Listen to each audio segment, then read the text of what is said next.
Bienvenidos a Historias de Funes por la pantalla de Full Visión. Hoy tiene una historia para contar María Laura Moscato, a quien le voy a dar la bienvenida. María Laura, ¿cómo andás? Hola Nico, muchísimas gracias por la invitación. Muy bien, la verdad que estoy muy bien. Un placer que hayas venido porque realmente tenés una historia para contar. Sí, para algunos puede llegar a ser conocida ya, pero sí, realmente es una historia de vida que a mí por momentos me asombra hasta a mí misma, ¿no? Todo lo vivido, pero es corta y larga a la vez, ¿no? Depende del lado donde la mires. Voy a contarle a la gente, y vos me vas ayudando, el resultado final. Sos una de las trasplantadas de la ciudad de Funes. Trasplante de riñón. Trasplante renal, sí. Volvamos para atrás ahora. Este es el resultado final, pero ahora volvemos para atrás. ¿Cómo comienza esta historia? ¿Cómo empieza y cómo te empezás a enterar y a interiorizarte de lo que te estaba pasando? Bueno, a los 9 años comenzó esta historia por una infección de estreptococo, que bueno, en estos momentos está siendo muy nombrado. Una infección mal curada que derivó en una infección en mis riñones. En ese momento, bueno, fui tratada con esa infección, no arrojó mayores datos significativos, pero con el correr del tiempo empezaron a notarse signos físicos que demostraban que esta bacteria, que este estreptococo, había dañado mis riñones. ¿Y a qué edad fue eso aproximadamente ya? Y yo podría decirte que ya estaba en 7º grado, terminaba mi escuela primaria y ahí yo ya había comenzado a hacer un tratamiento con corticoides, que me acuerdo por mi foto de 7º grado, que tenía la cara de luna, ¿no? Por el tratamiento de corticoides. Y bueno, trataron de ver si eso podía revertir ese daño renal. No pudimos, lo único que hizo fue contenerlo. Y bueno, y ahí comencé con una dieta, que eso me ayudó a poder ir sosteniendo en el tiempo este daño renal y hacerlo que se atenúe y bueno, ir dilatándolo en el tiempo. En ese momento a vos te dijeron, porque viste que cuando uno empieza estos procesos, la palabra que más no espera escuchar es que tenés que ir a un trasplante, porque terminabas en eso, supuestamente. ¿Ya se hablaba de eso? ¿Te dijeron en algún momento esa palabra? Todavía no, si bien yo era muy chica, bueno, comenzaba la adolescencia y lo que hice, creo, desde mi ignorancia, empezar a poder averiguar de qué se trataba esto del daño renal. O sea, vos con esa edad te metiste a empezar a averiguar, sí. Y no teníamos el auge de internet como tenemos no, hoy. O sea, no. ¿Qué hacías para averiguar? Buscaba en los libros. Empecé a buscar en los libros qué pasaba, por ejemplo, cuando yo comenzara a menstruar.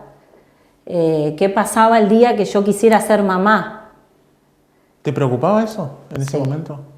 Porque uno cuando arma ese proyecto de vida dice, yo quiero formar mi familia, yo quiero tener, viste que uno pone cantidad de hijos por lo general, y ya te preocupaba eso. Sí, sí, empecé a averiguar todas esas cuestiones, empecé a cuidarme más todavía, por eso es que yo agradezco a mis padres, a los médicos que me trataron en ese momento, que me enseñaron sobre la alimentación y cómo llevar adelante la enfermedad. Entonces empecé a ver que a pesar de que a mí me interesaba el ser mamá, había cuestiones que tenía que prever con anticipación. Vos decís el trasplante, primero había que pasar un punto muy importante que era el retrasar el momento de llegar a diálisis. Claro, porque es la detección de la enfermedad, lo que estaba pasando con tu riñón, es uno de los riñones el que estaba afectado. Exactamente. La diálisis, que no es nada agradable aparte. Ahora nos vamos a meter ahí. Y el trasplante. Sí. Y el postoperatorio y todo eso. Ese era el camino a llevar. Entonces ya ahí me di cuenta que el ser mamá pasaba en un segundo o tercer plano. O sea, ya ahí viste en esos libros que vos averiguabas y que investigabas que ya había que hacer diálisis y había que hacer todo eso. Sí. ¿Y qué lo hacías sola? ¿Estabas en tu casa, en una biblioteca? Sí, ¿Dónde estabas? En la biblioteca, cuando comencé el secundario. ¿Y qué sensaciones te pasaban por adentro? Más allá de que no sé, qué sé yo, hoy yo te lo estoy preguntando y a mí por lo menos se me pone la piel de gallina. Lo que primero empecé a ver y empecé a averiguar de qué se trataba el daño renal. Sin decirle nada a mi viejo, o sea, siempre fui fui o preguntándole a los médicos, buscando, investigando yo, pero nunca le di esa preocupación, se la trasladé a mi mamá y a mi papá. Entonces empecé a ver de qué se trataba el daño renal. El daño renal era que mis riñones envejecían antes que yo. Claro, no acompañaban el proceso de tu cuerpo. No, yo tenía a lo mejor 15 años, pero ellos ya iban como a los 25. Entonces, bueno, la idea era poder retrasar eso y mantenerlo lo más sano posible. Y bueno, y así fui buscando. De hecho, que mis compañeras de secundario, hasta el día de hoy nos encontramos, y ella dice, pensar que la vida te fue preparando para lo que llegó después. Sí, aparte te fuiste autopreparando también. Sí. O sea, conviviste todo este tiempo con un gran proceso. Sí. Porque hablamos de los 7 años. O a las mujeres no se le pregunta la edad, pero ¿qué edad tenés hoy? 48. O sea, es todo un proceso, toda una vida convivir de esa manera. Toda porque recién decías, tu amiga decía, te fue preparando para lo que se venía. Sí. Pero vos tuviste que, hasta inclusive cuando uno elige la familia, ¿no? Que dice, me enamoro de alguien, por ejemplo, y sabés que tiene que entender este proceso por el que va a tener que atravesar, porque te va a tener que acompañar. Sí. De hecho, bueno, todo siguió bien. Cuando a uno le detectan ya la insuficiencia renal, que es cuando ya los riñones no funcionan, bueno, yo ya estaba casada, ya estaba con Javier. Pará, ahí ponemos una pausa. Quiero preguntarte, ¿te enamoraste? ¿A qué edad te enamoraste? ¿Elegiste esa persona? A los 17 años. ¿Le dijiste de todo este proceso que estabas atravesando? No, porque, o sea, le conté, pero para mí era algo, a ver, ¿cómo decirlo? Para mí era habitual. Lo tuyo era normal, común. Sí. Era parte de mi vida, era de los 9 años. Yo no lo tomé y para mí no era una carga. Claro. Bueno, Javier me acompañó, yo hacía todos los controles, pero hasta, bueno, tuve a Franco. ¿Tu hijo? Mi hijo. ¿Qué hoy tiene? 29 años. Yo tenía 19 años cuando él nació. De hecho, bueno, todo el embarazo fue todo un proceso. ¿Cómo fue ese embarazo? Que tuve que ser acompañada por mi nefróloga y todo, porque era todo nuevo. O sea, sumale a lo habitual de un embarazo, el acompañamiento de la nefróloga que tenía que ir evaluando la situación de tus riñones. Todo. Tuvimos que hacer maduración de pulmones de ese bebé, porque podía tener un embarazo prematuro. Podía tener, antes de llegar a eso, podía haber tenido un aborto espontáneo, cosa que nada sucedió. ¿En algún momento cuando te relataban todas esas cosas, tuviste miedo? No, porque yo ya la sabía. ¿El haberte informado te ayudó? Sí, totalmente. ¿Vos te informabas sin que tus viejos supieran? Sin que ellos supieran. Ahora, bueno, fuiste mamá, tuviste tu primer hijo, como anteriormente te enamoraste, te casaste, y cuando empezó a llegar el proceso de que ya había que empezar a atravesar la situación más turbulenta, por así decirlo, ¿no? Sí, ahí fue cuando, bueno, yo ya un día empezamos con Javier a ir al médico que me atiende ahora, y yo ya empecé a notar signos de que, digamos, mi cuerpo ya no era mi cuerpo. Signos como, por ejemplo, mi cara. Yo me miraba al espejo y decía, no soy yo. Claro. Entonces, bueno, ahí mi médico me dice, hay que empezar a pensar en el proceso de diálisis. Entonces ahí yo tuve que empezar y dije, wow, ahora sí. La cosa cambia. Ahí ya empezamos en una turbulencia aún mayor, porque ahí sí, Javier, que yo tenía en ese momento 40, 39 años, mirá todo el proceso que me llevó, y por eso digo que agradezco al poder cuidarme, al poder tener médicos que me ayudaron, porque de los 9 años recién comienzo a hablar de diálisis a los 39 años. Nos vamos a meter en la diálisis en el próximo bloque. Los invito a que se queden para seguir escuchando esta historia en la pantalla de Fulvisión. Transitamos historias de Funes. Hoy, María Laura Moscato. Somos parte de vos, esta es tu señal, esta es tu música. FM 10, FM 10, 93.9.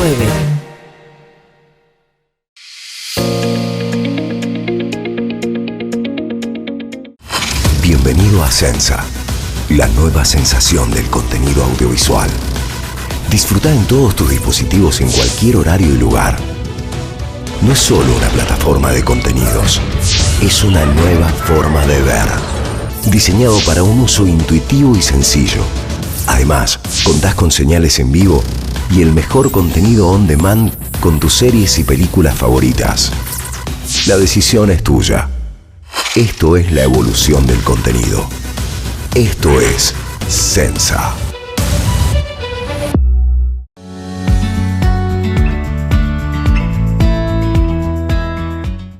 El encuentro de hoy nos trae y nos posiciona en una historia dura, difícil, pero hoy, si lo vemos, con un resultado exitoso.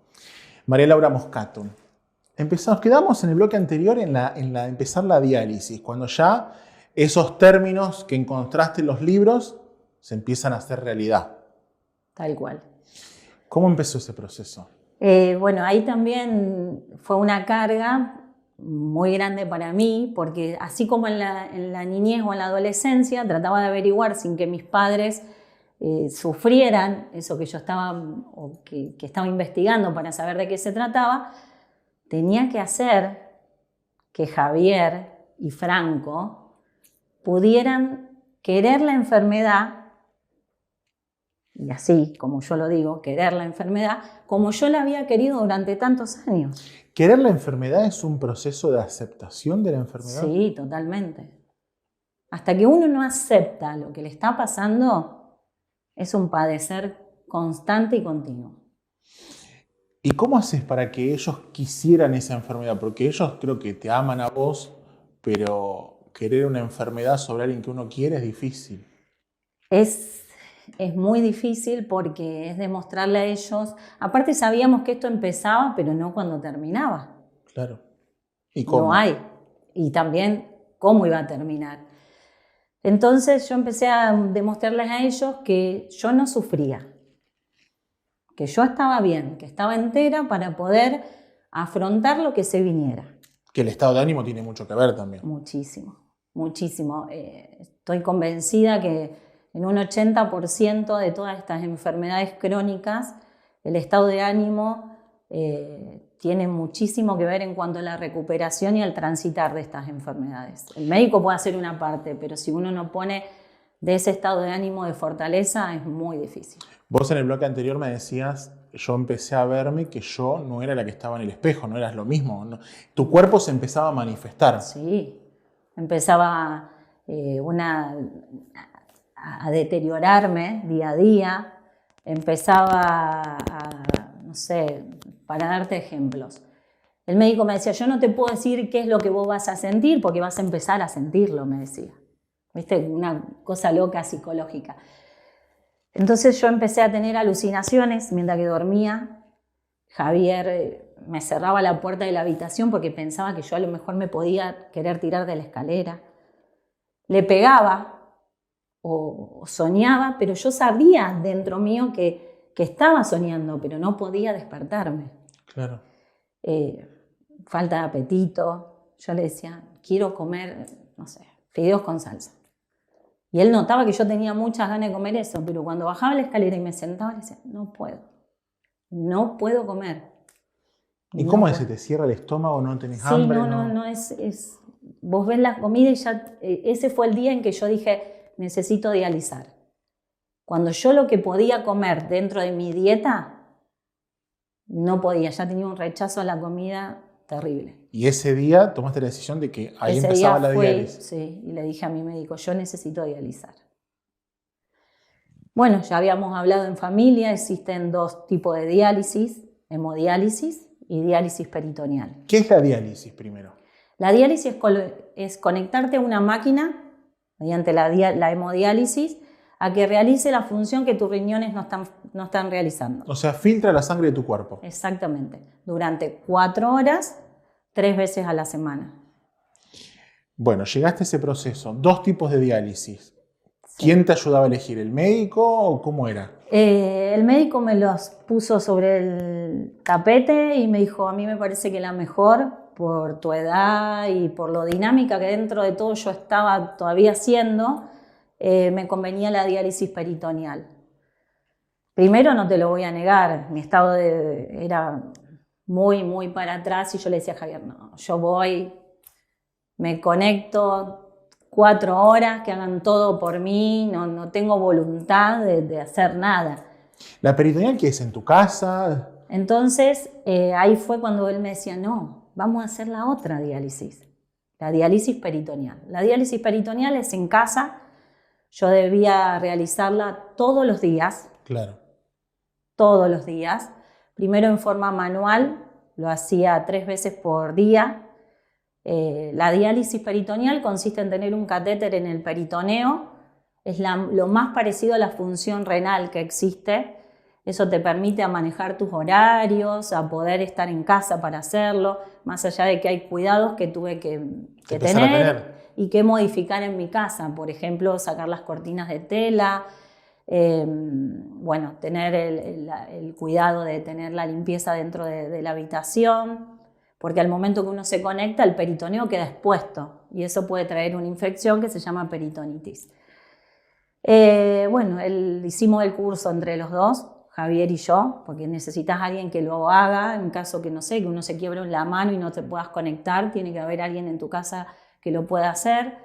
Empezamos en forma manual, pero mi cuerpo necesitaba más cambio de líquidos y de fluidos porque la presión no se me estabilizaba. Entonces, bueno, me dieron una máquina, la cual yo todas las noches me conectaba durante 10 horas, todos los días. O sea, vos dormías, era tu esposo, vos y la máquina. Y la máquina. Y cuando yo a veces me movía, la manguera que tenía en el peritoneo se estrangulaba, empezaba la máquina pi, pi, pi, pi, pi, y Javier me decía, date vuelta. Entonces me acomodaba otra vez. ¿Aprendieron a convivir de esa manera con la máquina? Con eso, para moverte y llevar también, yo digo, siempre traté de que sea lo más normal posible, ¿no? Nos íbamos de viaje y nos llevábamos la máquina, los sachets con los que iba la máquina, eso me permitía moverme para un lado y para otro, pero tenía que llevar todo y vivir, porque esa era mi forma de sobrevivir. Y a todo esto, ¿cómo era el sustento económico? Porque a todo esto hay que seguir la vida. Bueno, Javier pasó a ser el único sustento de casa. ¿Vos dejaste de trabajar? Sí, era insostenible el poder ir a trabajar. En este caso mío yo lo pude hacer. Hay muchas personas que se dializan, ya sea la hemodiálisis o la diálisis peritoneal, que no pueden dejar de trabajar. Muchos trabajos no aguantan al paciente, al empleado que pueda tener esa vida, y muchos son dejados de lado después de un tiempo de ese trabajo, lo cual hace más difícil todavía aún la vida. Sí, porque obviamente que la máquina que te la daban, o vos tenías que pagar algo por todo eso. No, todo eso lo cubre. En el caso de la diálisis, si uno tiene obra social, la obra social, y en caso de no tenerlo, el Estado es quien cubre el tratamiento de diálisis. Y bueno, una vez que uno se estabiliza, que te estabilizan mediante la diálisis, ahí sí, ahí sentí esa bocanada de aire y como que volví medianamente a ser yo. Con esa diálisis, con esa máquina, conviviendo con vos, sí, empezó a cambiar de vuelta la cosa y te empezás a sentir un poco mejor. Ya sí, comías, tenías apetito. Sí, ya empecé a tener una vida más normal. Y bueno, hasta que una vez que te estabilizan, ya sea en una de las 2 diálisis, ingresás a lista de espera de Incucay, y en el caso de nosotros de Cudayo, ¿no? Cudayo es la regional o la departamental que tiene Incucay acá en Santa Fe. Y ahí ya es otro paso más, empezaste a escuchar trasplante y ya había que ir al quirófano también para todo eso. Y primero conseguir a alguien compatible. Bueno, en mi caso siempre, viste, lo primero que se busca en la familia. Yo tengo 3 hermanas. Ninguna de las 3 tiene mi grupo de sangre, o sea, no podían ser igual que mi mamá. ¿Pero para todas ellas accedieron a hacerse ese estudio sin problemas? Sí, pero no podían porque no podíamos ni ingresar a poder estudiarlas. O sea, cualquiera de las 3 estaba dispuesta a darte un riñón. Sí. El problema era que no tenían sangre igual a la mía. Y el primer paso para poder una persona ser evaluada en cuanto a compatibilidad es el grupo de sangre. ¿En tu cabeza por algún momento pasó que alguna de tus hermanas pueda ser compatible y tenga miedo de hacerlo y te diga que no? Sí. Porque me imagino que en tu cabeza pasan mil cosas cuando estás viviendo este proceso que encima es larguísimo por lo que estamos viendo. Sí. En tu caso. Sí. Y en tu cabeza pasaba eso, que Sí. digan, tengo miedo, no quiero ir a sacar. Porque aparte, quien se saca un riñón para donarlo, después tiene que tener algunos cuidados también para cuidar el que le queda.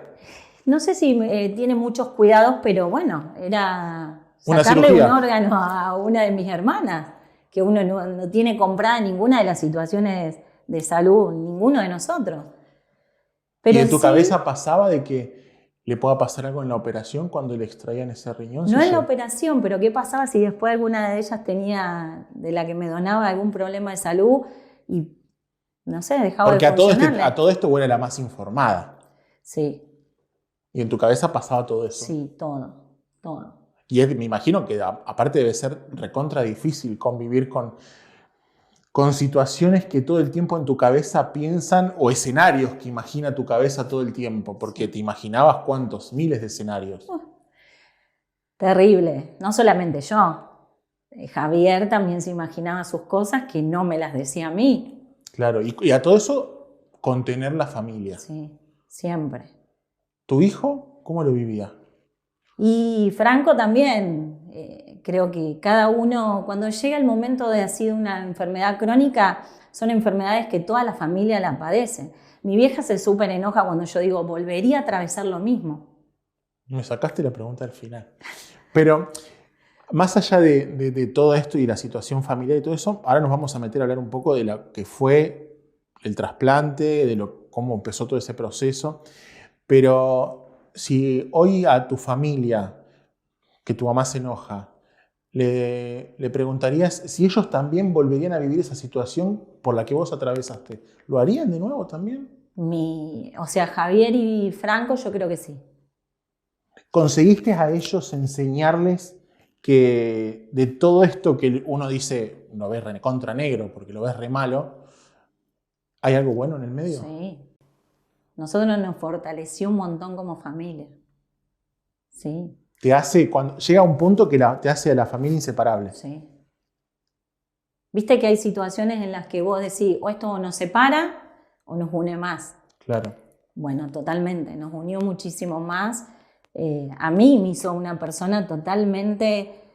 bueno, nunca fui de no preocuparme por el otro, pero en estas circunstancias decir, wow, ¿cuántas personas? Y no lo pueden llevar como lo estoy llevando yo. Claro, es que yo te iba a preguntar, vos lo empezaste a vivir desde muy joven, o sea, sabías todo este proceso que era largo, pero lo sabías. Ahora, mucha gente dice que situaciones extremas como esta les cambia la forma de ver la vida, la forma de expresar la vida, y a vos eso también te cambió, pese a que vos conocías el proceso. Sí. Pero una cosa es pensar en el proceso y otra cosa ya es decir, hay que Estar. vivirlo y empezar a meterse en el barro, como uno dice. Sí, sí. A mí me cambió... ¿Había diferentes María Laura a las que fue pasando por ese proceso? Sí. ¿Y a la que terminó hoy con el trasplante? Sí. Lo que sí te puedo decir que yo nunca lo que hice fue pensar en mí, solo en mí. Nunca. Nunca. Porque de hecho, hasta en el momento, unos días antes de mi trasplante, di una nota para el diario La Capital, en la cual yo dije, yo no pido nada para mí. Nada. Lo único que pido es que la gente tome conciencia que donar salva vidas. Cuando vos sabías que si ese trasplante no aparece, en algún momento la diálisis deja de funcionar también. Sí. No sé si la diálisis deja de funcionar, pero el cuerpo Ya no aguanta. empieza a un deterioro cada vez más notorio. Entonces, por eso es que también la necesidad de ser donantes todos y tomar en serio la ley Justina y decir, sí, es necesario que yo diga sí a la donación. No lo dejes por escrito. Contáselo a tu familia, charlalo, que ellos sepan qué es lo que pensás sobre la donación. Porque a veces esos trasplantes llegan tarde. Ahora nos vamos a meter en la parte del trasplante. Hacemos una pausa, quédense porque hay una real historia para contar acá en la pantalla de Full Visión. Leer abre puertas. Desde una simple página podés viajar a lugares insospechados, llegar al espacio y más allá, o reinar desde lo más alto, descifrar un misterio, encontrar el amor por primera vez, o descubrirte en un viaje de reflexión y conocimiento. Estos universos te están esperando. Leer abre puertas. El libro lo hace posible. Consejo Publicitario Argentino.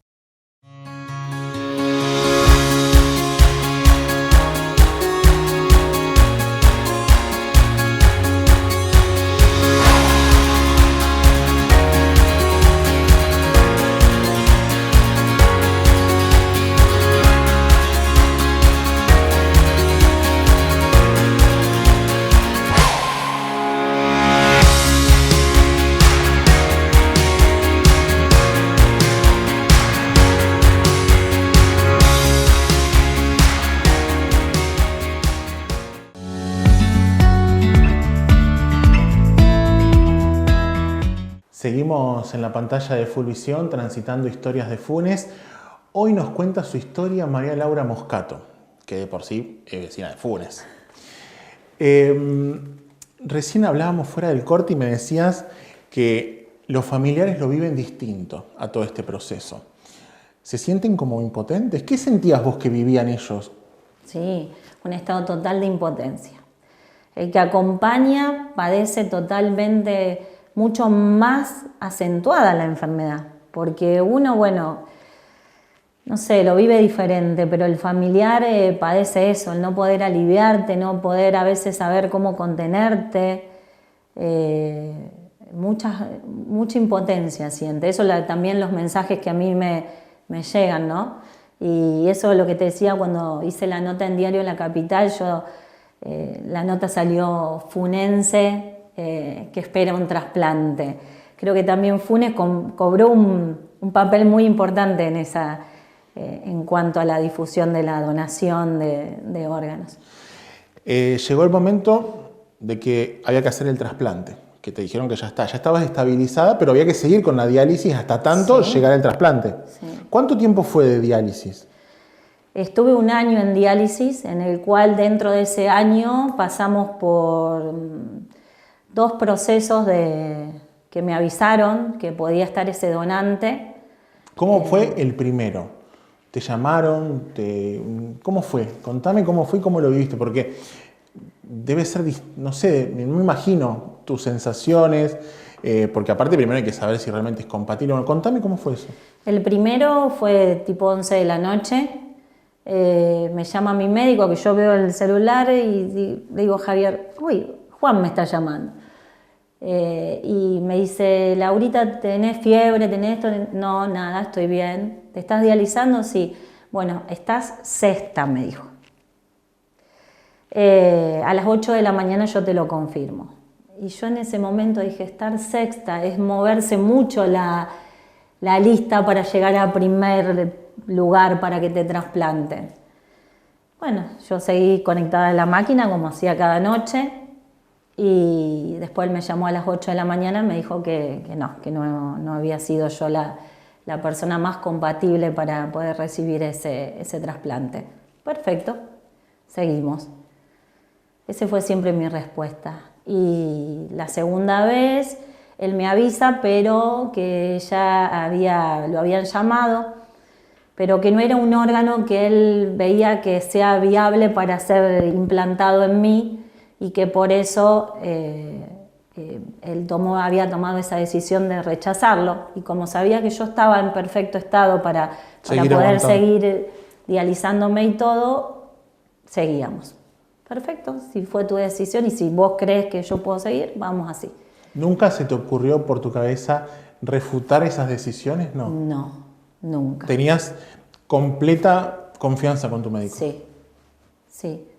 Porque aparte... Porque viste que a veces uno en la desesperación quiere ya y no importa lo que sea, viste, pero... No, somos una familia y soy una persona de mucha fe y sabía que cuando llegara ese regalo que me iba a llegar, iba a ser el mejor. ¿Y cómo llega ese momento, esa llamada en el que te dicen que estaba el órgano? Locamente fue después de esa nota en el diario La Capital, que fue un 25 de octubre del 2015, que había elecciones, y ese domingo salió en el diario una página con ese reportaje, que tampoco me lo esperaba que hubiese sido una página con Claro. tantas cosas importantes que sucedían, ¿no? Y al otro día me llama el médico, me dice a la mañana que estaba segunda. Y yo dije, Javier, nos íbamos para Rosario. Me dice, nos quedamos. No, ¿para qué me voy a quedar? Claro, ellos lo viven distinto. Estoy segunda, o sea, puede ser que sí o puede ser que no. Pero no, que nos vamos a ir. Me dijo que a las 3 de la tarde me va a confirmar. Vámonos a Rosario. Así que fuimos a Rosario. Locamente, a una entrevista de trabajo fui. Ya querías hacer algo, digamos. Sí, ya necesitaba hacer algo. Y bueno, volví a casa y el médico me dice, todavía no tengo novedades, pero lo que necesito es que no tomes ni comas nada hasta que te confirme, pues si no, no te van a querer operar. Bueno, sí, perfecto. Así que me puse a cocinar, cociné para Javier, llegaba Franco del trabajo, mi ¿Te hijo. acordás que cocinaste ese día? Milanesas y ensalada. Y bueno, y a las 3 de la tarde me dice,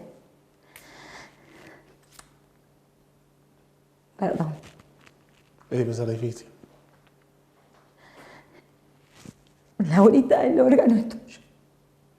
¿Y qué te pasó por la cabeza? Nada, si te digo, un agradecimiento inmenso. ¿Le querías agradecer a alguien? Sí, a esa persona. ¿Le preguntaste al médico?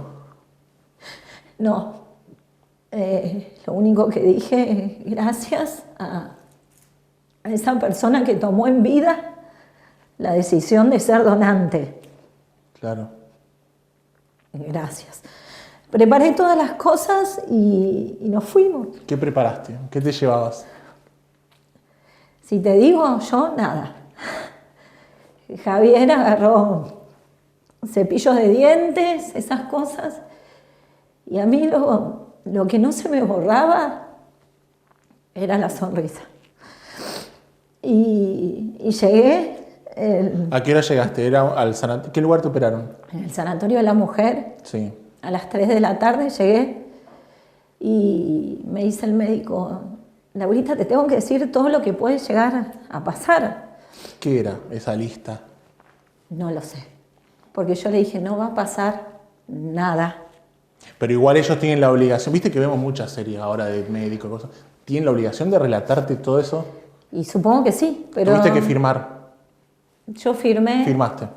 no, le dije, no me va a cambiar porque no va a ir para atrás mi decisión de trasplantarme, Claro. de lo que pueda pasar. Y bueno, si pasara lo más terrible que podía ser, que no esté hoy acá, no lo voy a saber. ¿Qué horario era en ese momento cuando firmaste y ya estaba lista para...? 4 de la tarde habrá sido. Y la operación programada para ya, porque A las 6 de la tarde llegaba entré. el órgano, porque los órganos llegan y hay que trasplantarlos. Ya.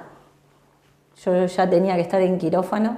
Es más, la última foto que sacamos antes de entrar en quirófano fue una que estamos Javier, Franco y yo riéndonos.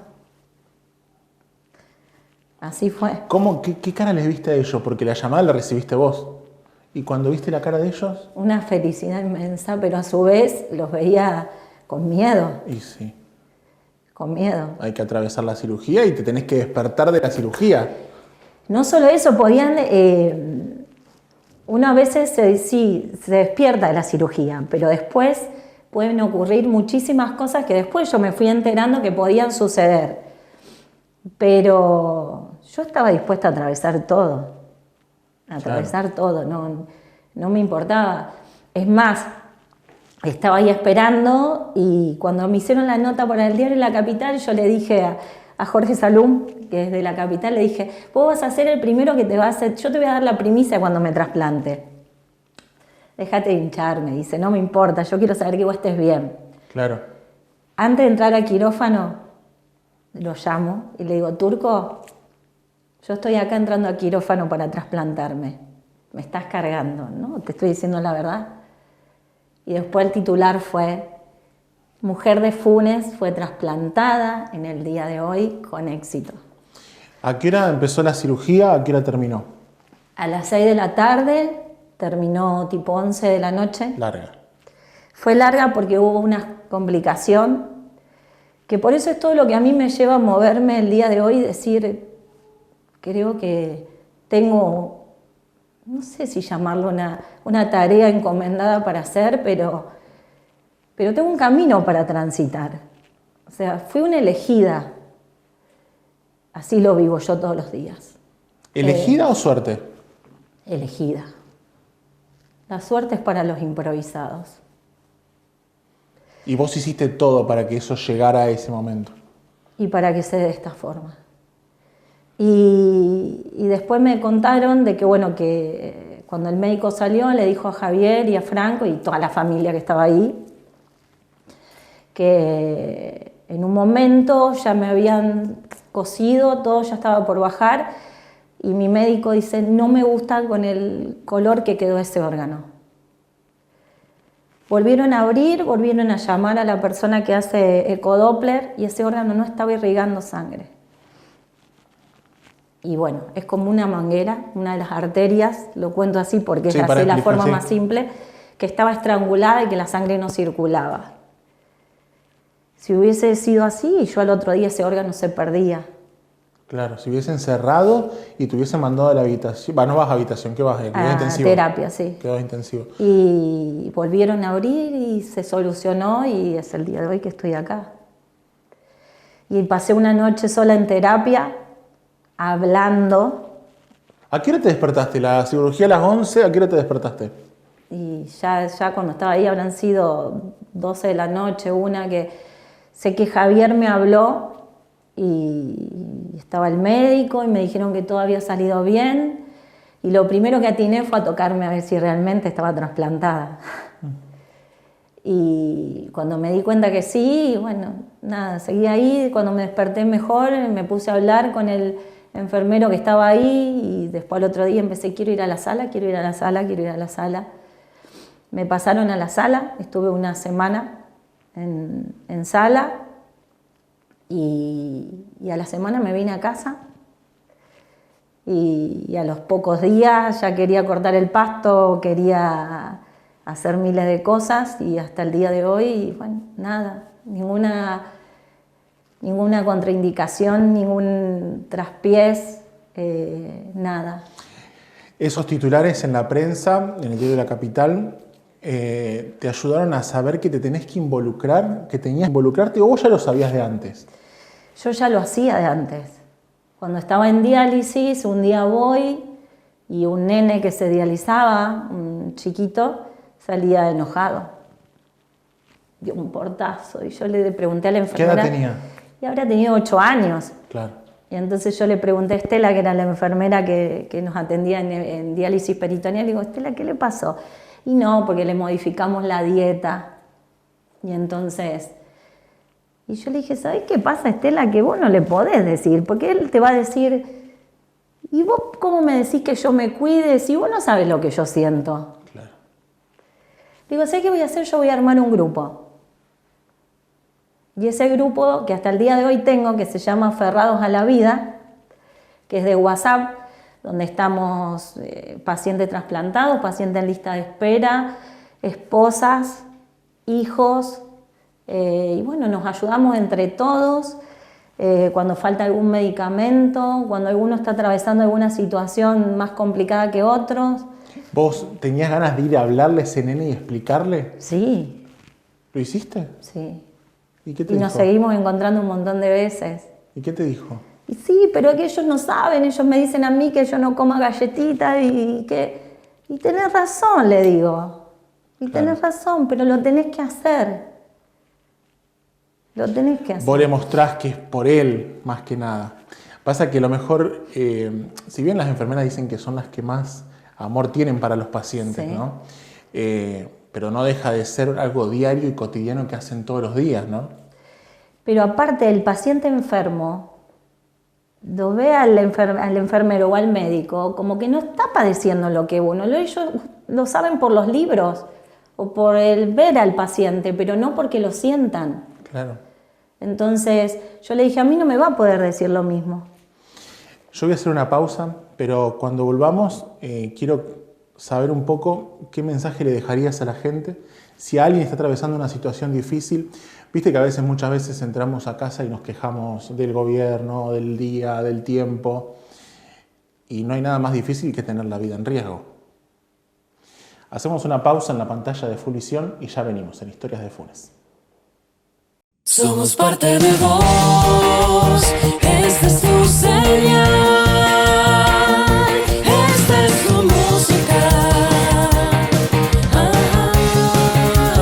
FM10, FM10, 93.9.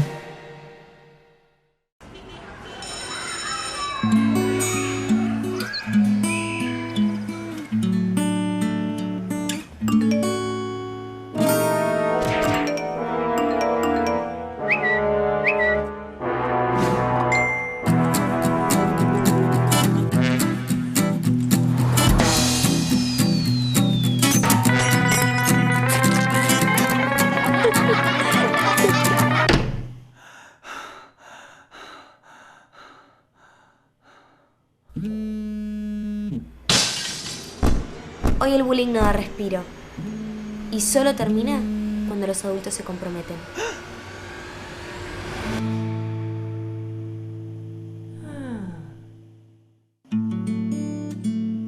Si no haces nada, sos parte.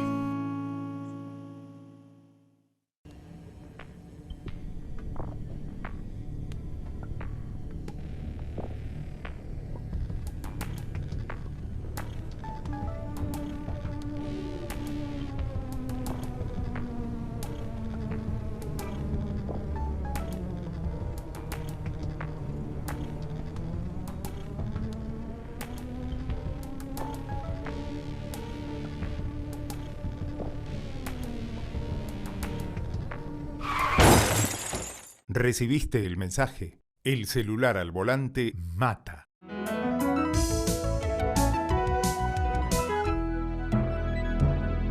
Luchemos por la vida.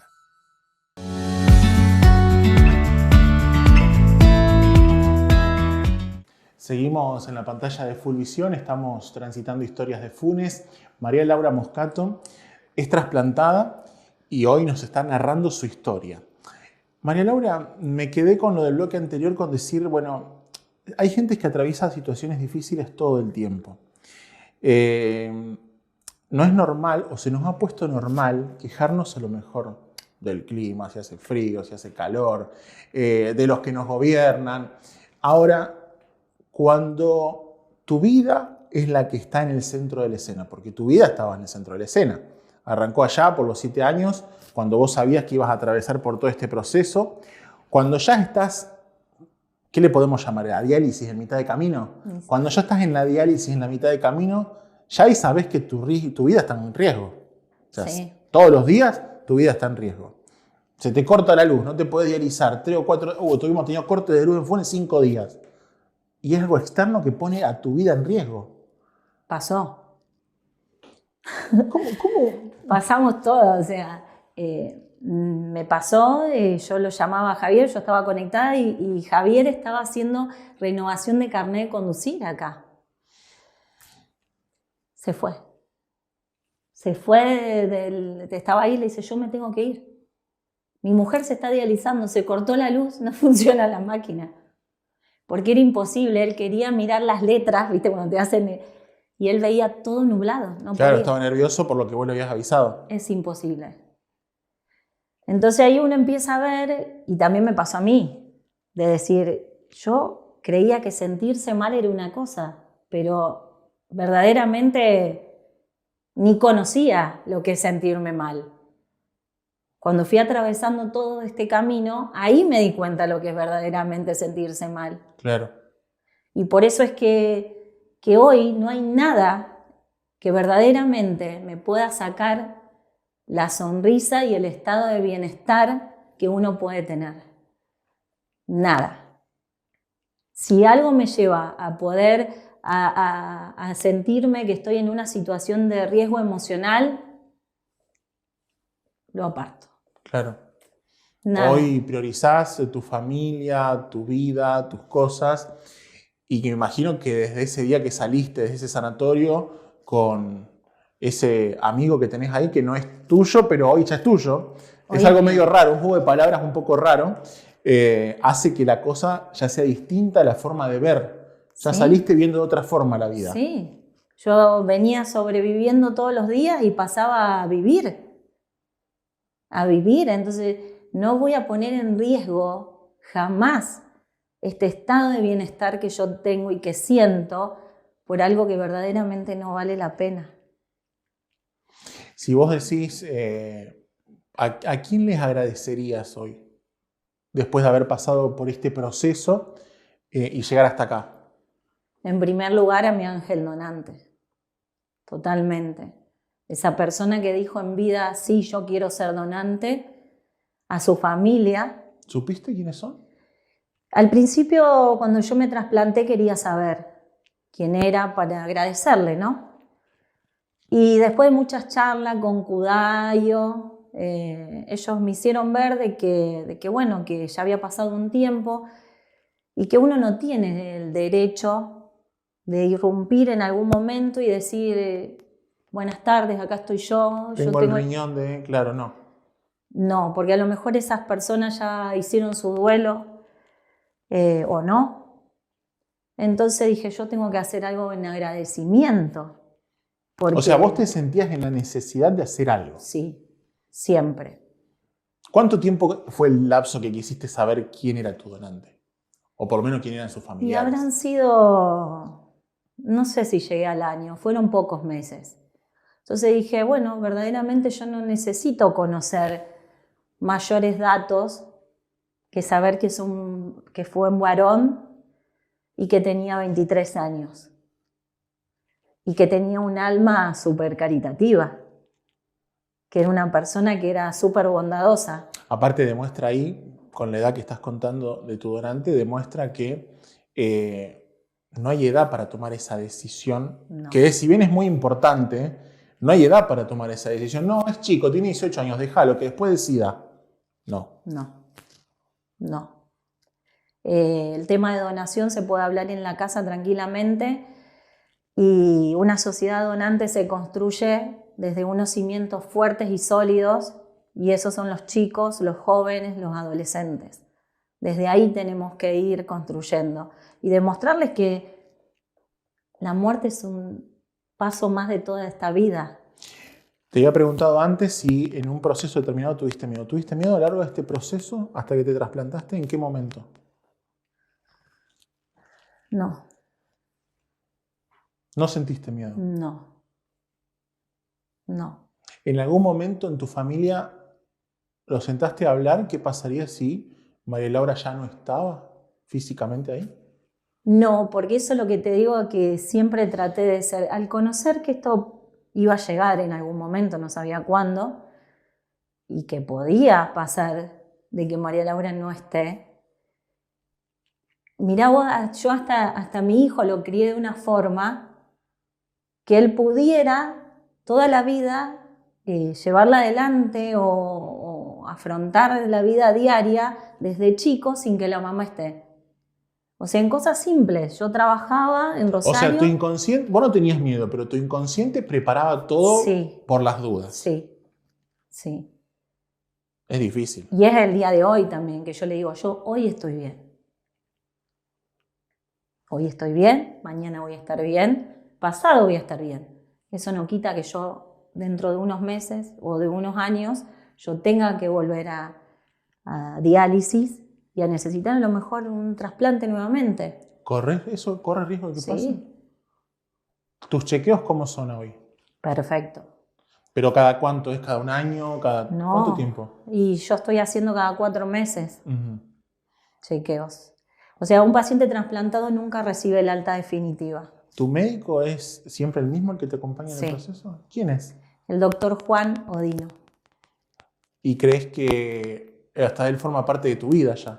Totalmente. Nada ocurre en casa sin que él sepa. En pandemia fue tal el encierro que yo sentí porque yo venía de hacer las colectas, de poder ayudar a otro, movilizarme. Fue tal el encierro que en un momento tuve convulsiones. Claro. Y bueno, lo primero que hicimos fue llamarlo a él a la noche cuando yo desperté de esas convulsiones, y bueno, ahí también tuvimos que hacer la consulta con un neurólogo. Tuve que empezar a tomar medicación, a su vez ir chequeando la medicación que tomo todos los días para evitar el rechazo del riñón, porque a veces esas medicaciones que uno adiciona puede modificar el dosaje que uno tiene en sangre para evitar el rechazo del riñón. O sea, son todas cosas que deben funcionar como un relojito. Claro. Por eso a veces cuando muchos toman, sí, la persona trasplantada puede llevar una vida totalmente normal y ya está. Es una forma muy liviana a veces de tomar el concepto de una persona trasplantada. Y está bien, vos me ves a mí, yo estoy bien, estoy perfecta a pesar de las cosas que puedo llegar a tener. Pero hay otros que cuando recibieron el trasplante su organismo no estaba en la forma correcta, que tienen diabetes o que tienen otras enfermedades que son de base, y que esos pacientes no están de la misma forma que estoy yo. Claro. Y que transcurren cada día de ese trasplante con una complicación diferente. Después la llegada del COVID, que fue también algo que no sabíamos cómo iba a reaccionar nuestro organismo. No sabíamos ni si la vacuna iba a actuar sobre los órganos que teníamos implantados. Era algo loco todo eso. Si hoy le tenés que dar un mensaje a la gente que te está escuchando del otro lado y que te está mirando y que atraviesa situaciones difíciles, donde corre en riesgo la vida realmente, como hablamos de estas enfermedades crónicas, o que tienen a alguien que están atravesando, ¿qué es lo que le dirías a esta gente? A las personas que están atravesando situaciones así de enfermedades crónicas, resistir. Resistir, cuidarse, como si sería hoy el día que tengamos esa posibilidad de salvarnos. A los que están esperando un trasplante, que sigan cuidándose y esperando que esa segunda oportunidad de vida llegue. Y a los familiares que acompañen con la fuerza necesaria que necesita esa persona que está enferma. María Laura, te quedaste comprometida y trabajando intensamente dentro del Cudayo, inclusive, para poder seguir apoyando esta causa, y esa fue tu forma de hacer. Sí, de hacer y de agradecer. Tengo mucho que agradecerle a la sociedad, no solamente por mí, sino por todos los trasplantes que se realizan. En Funes somos muchas las personas trasplantadas. ¿Tenés un registro de cuántos son en Funes? ¿Cuántos son en Funes trasplantados? Y debemos ser más de 30. Entonces ese compromiso es un compromiso social que yo llevo, que no necesito ocupar algún lugar, que lo hago a diario, acompaño a las personas, a las familias, y que lo voy a seguir haciendo mientras la salud me lo permita.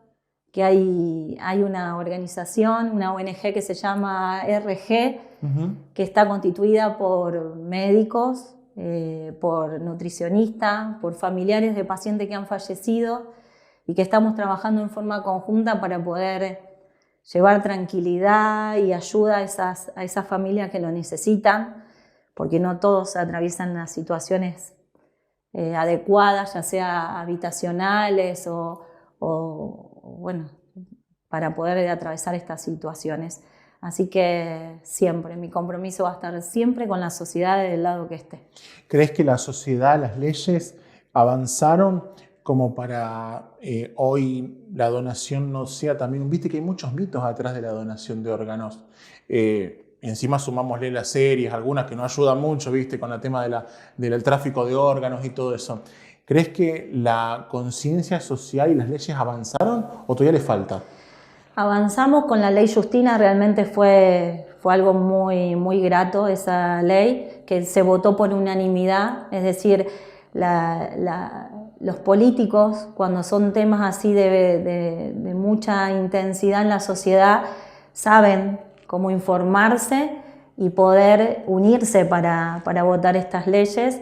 Fue un avance muy grande, en la cual en esa ley está puesto de manifiesto que todos somos donantes, está también el poder interiorizarse y poder dar capacitación a los medios de comunicación, que también... Hoy somos todos donantes, salvo que digas lo contrario. Exactamente. Okay. Hoy dice la ley eso. También se está trabajando, viendo a ver si bueno, los menores de 16 años pueden votar. Entonces, también podrían dejar dicho si quieren ser donantes o no, con la información necesaria. Entonces, y bueno, y seguir avanzando en la información. Como te dije antes, la construcción de una sociedad donante se hace con cimientos sólidos y firmes. Y eso están en los más chicos. Claro. Y si también tengo que decirte que falta un compromiso, bueno, en este tiempo he llevado adelante una lucha muy grande, que es el poder lograr que se pueda dar la tarjeta alimentaria a los pacientes trasplantados donde más lo necesitan, bueno, porque es una base muy importante la alimentación. En estos momentos donde todo sale tan caro, lo que permitiría dar una bocanada de aire a los pacientes que están en diálisis para llegar de mejor forma al trasplante, y a los que están trasplantados de poder cuidar ese trasplante, porque verdaderamente son procesos muy caros, muy largos y bueno, que cuesta lograr ese trasplante. Pero bueno, he golpeado hasta ahora varias puertas y... Cuesta. Si alguien tiene alguna duda, alguna consulta, ¿puede ubicarte de alguna forma? Sí. ¿Cómo puede hacer? En Facebook, María Laura Moscato. Y bueno, mi teléfono, que todos lo tienen, sino 341-531-3617.